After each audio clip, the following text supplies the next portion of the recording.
नमस्कार, आप देख रहे हैं द न्यूज़ पोस्ट। मैं हूँ रंजना। राजधानी रांची का राजभवन के समक्ष आमतौर पर अगर बात की जाए तो ये धरना स्थल है और आज भी 68वें दिन पंचायत सचिव अभ्यर्थी अपनी मांगों को लेकर यूं ही डटे हुए हैं। हालांकि क्या कुछ इनकी बातें हुई हैं बगोदर विधायक विनोद सिंह से, यह भी हम जानेंगे। विनोद सिंह यहाँ पर आए हुए थे आज, क्या कुछ आश्वासन मिला आपको? देखिए, वो यहाँ पे आए थे मिलने के लिए हम लोगों से। आश्वासन नहीं कर सकते उनको, क्योंकि वो शुरू से हमारे जंग के साथ हैं, तो आश्वासन क्यों देंगे। वो हमारी नियुक्ति के जितना हम लोग कोशिश कर रहे हैं, मेहनत कर रहे हैं, उतना वो भी कर रहे हैं। उन्होंने साफ तौर पे कहा है कि जिस तरह से आप लोगों ने मजबूती के साथ धरना को टिकाया है, हम लोगों को सदन में प्रश्न करने का हिम्मत मिला और हम लोगों ने आप लोगों की आवाज़ को मजबूती के साथ उठाया भी है, तो इसका कोई सकारात्मक परिणाम तो दिखा नहीं है। लेकिन जब तक सड़कों पे आप लोग यूं ही रहेंगे, तब तक आप लोग की नियुक्ति को रद्द करने की बात तो दूर, वो इस पर सोच भी नहीं सकते हैं।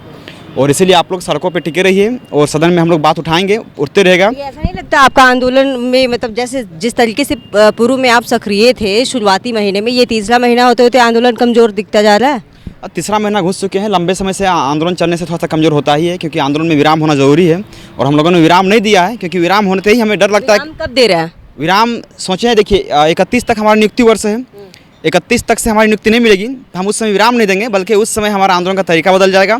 और हम लोग, क्या होगा तरीका यही होगा कि इस सड़क के, इसी राजभवन के किनारे हम लोग यहीं पे जो भी स्वरोजगार का बात जो मुख्यमंत्री करते हैं, अंडा बेचना, मुर्गी बेचना, ये सब काम करना, तो हम लोग बिल्कुल यहाँ तो नॉट अलाउड होगा। करेंगे। क्यों नहीं अलाउड करेंगे? अलाउड क्यों नहीं करेंगे? धरना स्थल हम बेचेंगे यहाँ पे, यहाँ बेचेंगे, बिल्कुल यहीं पे बेचेंगे। कौन आएगा खरीदने के लिए? जो भी आएंगे खरीदने के लिए, यहाँ पे बहुत सारे लोग धरना करने के लिए आते हैं, वो लोग खरीदेंगे। ये भी आप लोग लोन वोन ले रहे हैं क्या? लोन क्या, घर में हमारा धान चावल खेती वगैरह किए हुए हैं, गाय बैल बेच के करेंगे, क्या दिक्कत है इसमें? अंडा बेचने की तैयारी है बिल्कुल। से 31 के बाद से करेंगे। जब तक से हमारा नियुक्ति वर्ष 31 तक है, देखते हैं अगर सरकार की तरफ से कुछ पहल अपनाया गया हमारी नियुक्ति को लेकर के तो की जाएगी। क्या उम्मीद लगता है इस बार का जो बजट सत्र रहा है, इससे क्या कुछ उम्मीद जगा? नहीं, बजट सत्र देखिए, हम लोग तो सड़कों पे हैं और बजट सत्र का अगर बात करेंगे तो युवाओं के लिए कुछ भी नहीं किया गया है। 20,000 से अधिक बहालियाँ आने वाली है, वो जुमलेबाजी है केवल। अगर आ गई तो फिर पढ़ेंगे कब? नहीं आएगी भी तो वो चैलेंज हो जाएगा, क्योंकि इतना दावा कैसे करते हैं आप? क्योंकि नियोजन नीति गलत बना है। नियोजन नीति गलत बना है और जब तक से नियोजन नीति खतियान आधारित नहीं बनेगी, आप देख ही सकते हैं कितना आंदोलन चल रहा है, तो उस पर चैलेंज तो होना ही है। और पूर्व में मतलब कि नियोजन नीति आने के बाद वैकेंसी आई नहीं थी, उससे पहले ही इसको चुनौती दे डाला, क्योंकि झारखंड के जो मूलवासी हैं, अगर वो बाहर से मैट्रिक किए हुए हैं तो उनको अधिकार ही नहीं फॉर्म भरने का, तो उनके साथ तो कहीं ना कहीं मतलब अन्याय किया जा रहा है। सरकार कोई भी निर्णय लेती है उससे आप लोग संतुष्ट नहीं होते हैं? कोई भी निर्णय की बात नहीं करेंगे। सरकार ने मॉब लिंचिंग वाला काम किया, बहुत स्वागत किए सरकार ने, और भी बहुत सारे कानून बनाए, स्वागत किए। हम लोगों ने किसान के बारे में सोचा, स्वागत किए। लेकिन युवाओं के बारे में सरकार जो भी निर्णय ले रही है, झारखंड में रोजगार विरोधी नियम ले रही है। अभी आप कहाँ जा रहे हैं, किससे मिल रहे हैं? जी बिल्कुल, अभी राजभवन के सामने बहुत सारे लोग आए हुए हैं, बहुत सारे विधायक लोग आए हुए हैं, तो उनसे भी जाके मिलेंगे, उनको यहाँ पे लेके आएंगे ताकि हमारी बातों को उठाएंगे। जैसे कि माननीय लंबोदर महतो जी भी वहाँ पहुँचे हुए हैं, तो उनसे भी जाके मिलेंगे, उनसे अपनी बातों को रखेंगे। दर्द हमारा वो जानते हैं, तो बिल्कुल पक्ष के सारे विधायक से हम लोग मिल चुके हैं। लेकिन उसके बाद भी जो स्वेच्छा से हमारी बातों को अपनी अपनी आवाज़ बना करके हमारी मांगों को उठाते हैं, उनसे मिलना हमारा ज़रूरी है। उनसे मिलेंगे, अपनी बातों को हम फिर से मजबूती के साथ रखने के लिए बोलेंगे ताकि हमारी नियुक्ति हो सके। बजट सत्र के दौरान जब मुख्यमंत्री बोलते थे तो आप लोग की तो निगाहें वही टिकी रहती होंगी, क्या लगता था? बिल्कुल, उम्मीद क्या लगेगा, हम लोग को फिर लगता था ना कि फिर से कोई जुमलेबाजी की गई, फिर से ठगा गया है। क्योंकि बजट सत्र के दिन हम लोग निगाहों को टिका के इसलिए भी रखते हैं क्योंकि point of view of examination हमें ज़रूरत पड़ता है वहाँ पे एग्जाम में आंसर करेक्ट करने का, और इसलिए भी हम लोग बहुत ही बारीकी से स्टडी करते हैं कि कहाँ पे कितनी बारीकियाँ की गई है, कितनी गलतियाँ की गई है। तो हम लोगों ने बहुत सारे लूप होल्स पाए हैं इस बजट सत्र में। और चूँकि जैसे कि नियुक्ति वर्ष की बात अगर करेंगे तो पिछला सत्र भी नियुक्ति वर्ष कहा गया था, 3 बजट पारित हुआ है और हर 3 बजट में माननीय मुख्यमंत्री ने अपनी ओर से घोषणाएं की थी। पिछला बार किया था 15,000 नौकरी का, इससे पिछला बार किया था 17,000 नौकरी का, और इस बार किया 20,000 नौकरी का। तो जाहिर सी बात है कि जुमलेबाजी ही होगा ये। क्या कहेंगे, आप भी लगातार धरना में सक्रिय रहते हैं, बोकारो से हैं, आपने फॉर्म भी फिलअप किया है, पढ़ाई कैसे होता है? यहीं धरने स्थल पर ही हम लोग पढ़ाई करते हैं, जिस तरह से जितना मुमकिन हो पाता है यहीं पे पढ़ाई करते हैं, फिर घर जाते हैं, घर में भी पढ़ाई करते हैं। दिन भर हम लोग, घर वाले गुस्साते नहीं है कि पढ़ते कब हो?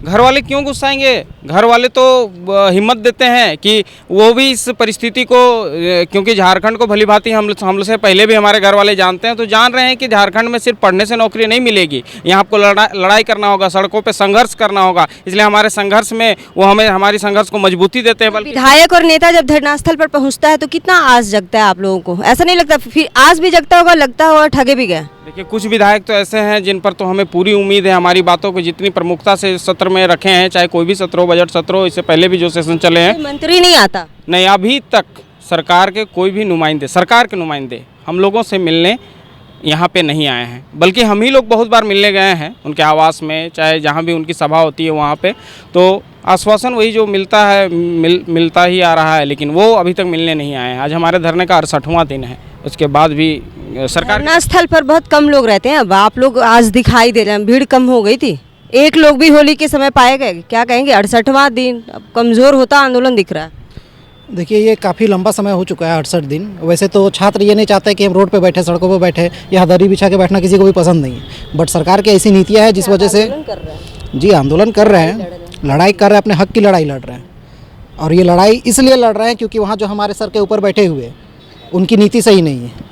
सरकार जिस तरह से राजनीति कर रही है, उनकी नीति इस तरह से होनी चाहिए कि किस तरह हम सरकार बन के मतलब राज्य पे राज कर सके अच्छी तरह से, बट इनकी राजनीति ऐसी चल रही है कि सत्ता खो देंगे। स्पष्ट तौर पर आप सुन रहे हैं कि ये जो अभ्यर्थी हैं, इनका कहना है कि 1 अप्रैल से ये स्वरोजगार में कन्वर्ट हो जाएगा ये धरना स्थल, और ये अपना अंडा पालन, मुर्गी पालन, स्वरोजगार में जो भी इनके पास विकल्प होगा, घर से जो भी सामग्री है उसे बेचकर वो यहाँ पे स्वरोजगार करेंगे। ये झारखंड का नया चेहरा होगा। धरना देते देते धरनार्थी स्वरोजगार, मुख्यमंत्री की बातों का पालन करते हुए पाए जाएंगे। बहरहाल देखने वाली बात यह होगी कि इनके पास जितने भी विधायक मिलने आते हैं, आश्वासन देते हैं, या ये फिर विभाग में जाते हैं, बात मिलता है, आश्वासन मिलता है, फिर वो यहाँ पर आ जाते हैं। बने रहिए इसी तरह की खबरों के लिए द न्यूज़ पोस्ट के साथ। नमस्कार।